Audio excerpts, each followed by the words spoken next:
ఒక మ్యారేజ్ అయిన person like అంటే ఒక కపుల్ అనుకోండి. ఒక కపుల్ సక్సెస్‌ఫుల్‌గా వాళ్ళ హ్యాపీ లైఫ్ లీడ్ చేస్తున్నారు. సో, ఈ టైంలో ఒక హ్యాపీ లైఫ్ లీడ్ చేస్తున్న కపుల్‌కి అందులో ఒక పర్సన్‌కి వేరే పర్సన్‌తో అట్రాక్షన్ అనేది నిజంగా ఉంటుందా? అది అట్రాక్షనా? లవ్వా? అట్రాక్షన్ అని అనొచ్చు. లవ్ అని మాత్రం మనం అనలేము. ఎందుకంటే నిద్రలో కొంతమంది కోమాలో ఉన్న వ్యక్తులు చూడండి. కోమా గానీ, లేదంటే అనస్థీషియా ఇచ్చినప్పుడు కానీ, అంటే సబ్‌కాన్షియస్ లెవెల్ గురించి ఫస్ట్ మనం మాట్లాడుకుందాము.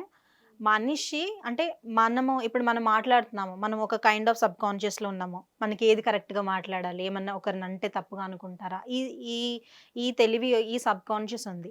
అలా గాకుండా నెక్స్ట్ లెవెల్ ఆఫ్ ఉంటది. మేబీ నిద్ర మత్తులో గానీ, కోమాలో ఉన్నోళ్ళు మాట్లాడలేరు గానీ, what I'm trying to say అంటే అలాంటి కొంచెం లో లెవెల్ ఆఫ్ సబ్‌కాన్షియస్‌లో ఉన్నప్పుడు సరిగ్గా మాట్లాడలేము. లేదా ఒక బాగా తాగిన వ్యక్తిని అనుకుందాం. వాళ్ళకి హై కాన్షియస్ ఉంటది. తాగిన వాళ్ళకి యాక్చువల్లీ. కొంతమంది నిజాలు చెప్తారా అంటారు. యెస్. ఓకే. సో, ఇప్పుడు మనము ఎక్స్, వై అనే ఇద్దరు పీపుల్‌ని తీసుకుందాము. సేమ్ ఆఫీస్‌లో వర్క్ చేస్తున్నారు. ఓకే. ఇద్దరు మంచి డెడికేటెడ్. ఎక్స్ అమ్మాయి అనుకుందాము. వై అబ్బాయి. ఓకే. పేర్లెందుకు గాని ఎక్స్, వై అని అనుకున్నప్పుడు అబ్బాయికి పెళ్లయింది. అంటే అబ్బాయి నుంచి తీసుకుందాం. అబ్బాయికి పెళ్లయింది. అమ్మాయి మంచి డెడికేటెడ్. ఫ్రెండ్స్ లాగా స్టార్ట్ అయింది. అంటే ఇప్పుడు ఏ ఆఫీస్‌లో గాని, ఏ ప్రొఫెషన్‌లో గాని కొంచెం కేర్ చూపిచ్చి వర్క్‌లో హెల్ప్ చేస్తే ఫ్రెండ్‌గా ఈజీగా అయిపోతారు. అవును. డేస్ ఆఫ్ టైమ్‌లో ఈజీగా అయిపోతారు. ఫ్యామిలీ కంటే ఎక్కువైపోతారు. బికాజ్ ఐ క్లోజ్‌లీ సీన్ అన్నమాట. ఓకే. సో, వీళ్ళెలా ఉంటారు అనంటే అన్నీ షేర్ చేసుకోవడం స్టార్ట్ చేస్తారు. First thing is emptiness. Emptiness ఏంటి?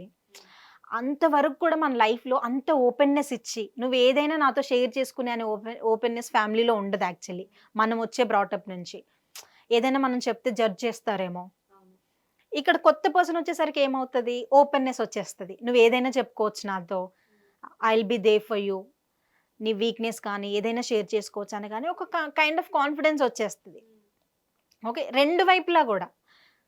అంతవరకు గూడా ఒక పంజరంలో ఉన్నట్టు అనిపించిన మనకి, ఒక ఏదో తెలియని పర్సనొచ్చి ఒక కొత్త వాతావరణం, కొత్త ప్రపంచంలాగా అనిపిస్తది. సో, ఇద్దరు గూడా బాగా వర్క్ చేయడం స్టార్ట్ చేసినప్పుడు, కాంప్లిమెంట్స్ ఒస్తున్నప్పుడు, ఒకరి మీద ఒకరికి ఇష్టం పెరగడము. కొంతమంది మీరు చూడండి మూవీస్ కానివ్వండి, ఇట్లా చెప్తారు. అసలెలా అయిందో మాకు తెలీదు. ఆ ప్రేమ ఎలా పుట్టిందో మాకు తెలీదు. అవును. ఆ! ఎలా పుట్టిందో మాకు తెలీదు. ఎందుకంటే వాళ్ళు చేసేది కరెక్ట్ కాదు అని వాళ్ళకెక్కడో గిల్ట్ ఉంటది. కానీ టెంపరరీ ప్లెజర్ అంటే ఈ మనిషితో నేనుంటే నాకు చాలా హ్యాపీ అనిపిస్తుంది. ఈ మనిషితో టైమ్ స్పెండ్ చేస్తే రోజంతా చాట్ చేసినా నాకు వేలు నొప్పి పుట్టట్లేదు. రోజంతా మాట్లాడినా నాకసలు పనే తెలియట్లేదు. అంటే ఆ పర్టిక్యులర్ మనిషి వీళ్ళకి టెంపరరీ ప్లెజర్ అంటే అంతవరకు చూడని ప్రపంచాన్ని చూపిస్తున్నారు. ఇప్పుడు కొత్త ప్లేస్‌కెళ్ళినప్పుడు ఏదో తెలియని అంటే బటర్‌ఫ్లైస్ కడుపులో బటర్‌ఫ్లైస్ వచ్చినట్టు అనిపిస్తదంటారు యెస్. గదా! యెస్. సో, అవును. Same feeling. మనకు చాలా ఇష్టమైన పర్సన్‌ని కలిసినా, చాలా ఇష్టమైన కొత్త ప్లేస్‌కి కొత్త వెళ్ళినా పరిస్థితులు గూడా. కొత్త పరిస్థితులు గూడా. సో, మనం సైన్స్ ఫ్రంట్ నుంచి మాట్లాడితే యాక్చువల్లీ. ఎందుకంటే నేను న్యూరో సైన్స్ గురించి కొంచెము రీసెర్చ్ చేస్తున్నాను గాబట్టి, సైన్స్ ఫ్రంట్ నుంచి మాట్లాడితే అప్పటి వరకు కూడా అస్సలు పంజరంలో ఉన్నటువంటి మనిషికి ఒకేసారి నువ్వేదైనా షేర్ చేసుకోవచ్చు అనగానే ఒక ఓపెన్‌నెస్ అనిపిస్తది.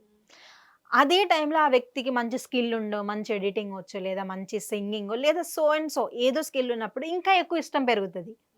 ఈ వ్యక్తికి కూడా సేమ్ ఇష్టాలున్నప్పుడు, ఆ 2 ఇష్టాలు కలిసి ఇంకా ఎక్కువ అట్రాక్షన్ రావడం స్టార్ట్ అవుతుంది. యెస్.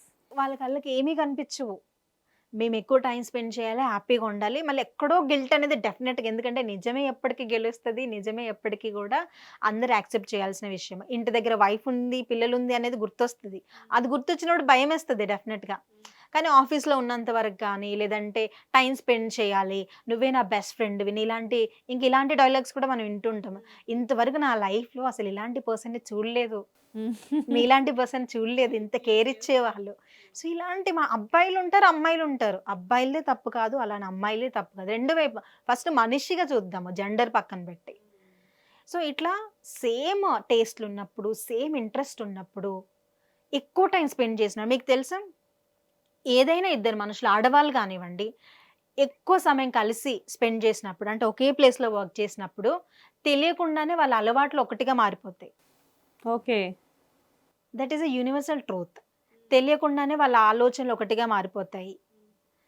కాబట్టి ఇంకా అమ్మాయి అంటే విభిన్న భిన్నాలు ఏమంటారు, భిన్న ధృవాలు, Yes, విభిన్న ధృవాలు. ఆకర్షించుకుంటాయి అని సైన్స్ లో ఒకటి ఉంటుంది.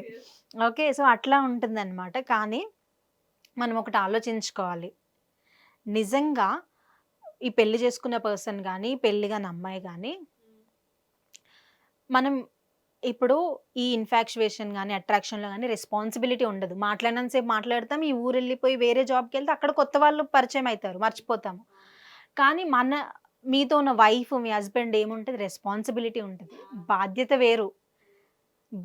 వేరు, నీకు వచ్చే ఆకర్షణ వేరు. ఆకర్షణలో బాధ్యత ఉండదు, బాధ్యతలు అన్నీ ఉంటాయి. బాధ్యతల్లో ఆకర్షణ ఉంటుంది, ప్రేమ ఉంటుంది, పెయిన్ ఉంటుంది, అన్నీ ఉంటాయి. బట్ ఆకర్షణలు ఇవేమి ఉండవు. నాకు నువ్వే బెస్ట్ ఫ్రెండ్వి, నాకు నీలాంటి ఫ్రెండ్ని నేను అసలు నా లైఫ్లో చూడలేదు అని చెప్పిన కబుర్లన్నీ కొద్ది కాలం టైం అయిపోయిన తర్వాత డెఫినెట్గా అవన్నీ మర్చిపోతారు వాళ్ళు. డెఫినెట్గా మర్చిపోతారు. అంటే అంటారు కదా, 100 కేజీలు బరువు 100 గ్రాములు అవుతుంది అన్నట్టు, 100 కేజీలు బరువుతో వాళ్ళ గురించి ఆలోచించి ఫైనల్గా దాన్ని చిన్నగా తీసుకొస్తారు. బట్ ఇంట్లో వైఫ్ పిల్లలు అనేది మటుకు ఎప్పటికీ వదులుకోలేము కదా. అదే బాధ్యతగా ఆలోచిస్తున్నారా లేదా ఆకర్షణలో ఉంటున్నారా? బాధ్యత మీకు చాలా నేర్పిస్తుంది, ఆకర్షణ మీకు చాలా సమస్యల్ని తెస్తుంది. సో ఈ బాధ్యత ఉన్నది మాత్రం మీరు చూస్ చేసుకోవాలి డెఫినెట్గా. అదే లాంగ్ టర్మ్. మీరు ఇంకో ఆఫీస్ మారిపోయారు, అక్కడ ఇంకో ఫ్రెండ్స్ వస్తారు. Life long it's cyclic process. Okay person పరిచయం ఉండరు కదా. మీరు ఫీల్డ్స్ మారుతారు, ప్లేస్లు మారుతారు, కొత్త కొత్త వ్యక్తులను కలుస్తారు. అట్లా ఎంతో మందితో ఎన్నో రకాల అనుభవాలు ఉంటాయి. కానీ మీకు ఎండ్ ఆఫ్ ది డే మీ వైఫే మీకు పర్మనెంట్, మీ హస్బెండే మీకు పర్మనెంట్. వాళ్ళే అంటే మీకు వాళ్ళని చూసినప్పుడు బటర్ఫ్లైస్ మీ కడుపులో రాకపోవచ్చు, కానీ మీకు ఒక బంధం అని ఒకటి ఉంటుంది కదా లాంగ్ టర్మ్లో. సో మీ బాధలో వాళ్ళు మిమ్మల్ని పూర్తిగా అర్థం చేసుకోపోవచ్చు, కానీ మీకు సమస్య వచ్చినప్పుడు డెఫినెట్గా నిలబడేది వాళ్ళే కదా. సో ఈ ఒక క్లారిటీ, ఈ ఒక క్లారిఫికేషన్ డెఫినెట్గా ప్రతి రిలేషన్షిప్ పైన ఉంటే ఆ రిలేషన్షిప్ డెఫినెట్గా బ్యూటిఫుల్గా మీనింగ్ఫుల్ రిలేషన్షిప్ అవుతుంది. వావ్, చాలా బాగా చెప్పారండి. Thank you.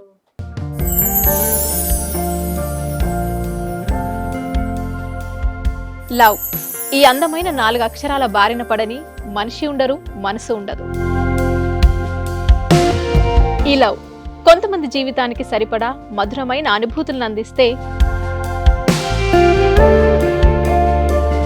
మరికొంతమందికి జీవితాంతం వెంటాడే చేదు జ్ఞాపకాలను మిగిల్చుతోంది.